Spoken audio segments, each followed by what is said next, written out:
7 বছর পর আমার একটা পুত্র সন্তান হয়। আমার হাজবেন্ড যখন মারা যায় আমি তখন 7 মাসের অন্তঃসত্ত্বা।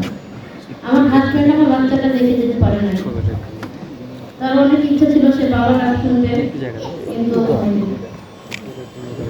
আমি চাই আমার হাজবেন্ডের হত্যা বিচার। 2 বছর হয়ে গেছে, এখনো কোনো শহীদের হত্যা বিচার হয়নি। আর যেটা জুলাই সনদ, এটা যেন বাস্তবায়ন হয়।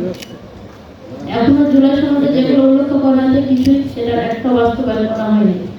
আমি চাই সরকার যাতে এগুলো বাস্তবায়ন করে। আমার শাশুড়ি মা মিনালের আম্মা অনেক অসুস্থ, তার যেন সুচিকিৎসার ব্যবস্থা করা হয়। আর যারা আহত ভাইরা আছে তাদের যেন চিকিৎসার ব্যাঘাত করবে, তারা যেন সুচিকিৎসা পায়, এগুলো যেন সরকার দেখে। আমার সন্তানের জন্য দোয়া করবেন। আমার সন্তান এখন 2 বছর, তার বাবাকে দেখতে পাই না। আমার যখন ফোনের অল্প করে তার ছবি দেখে তার বাবা বলে কান্না করে।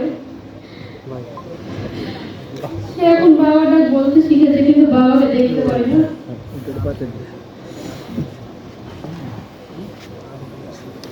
আমার সন্তানের জন্য সবাই দোয়া করবেন। আমার সন্তানের জন্য সরকার দায়িত্ব নেয়, তাকে যত মানুষের মতো মানুষ করতে পারি এতটুকুই বলার। সবাই আমার হাজবেন্ডের জন্য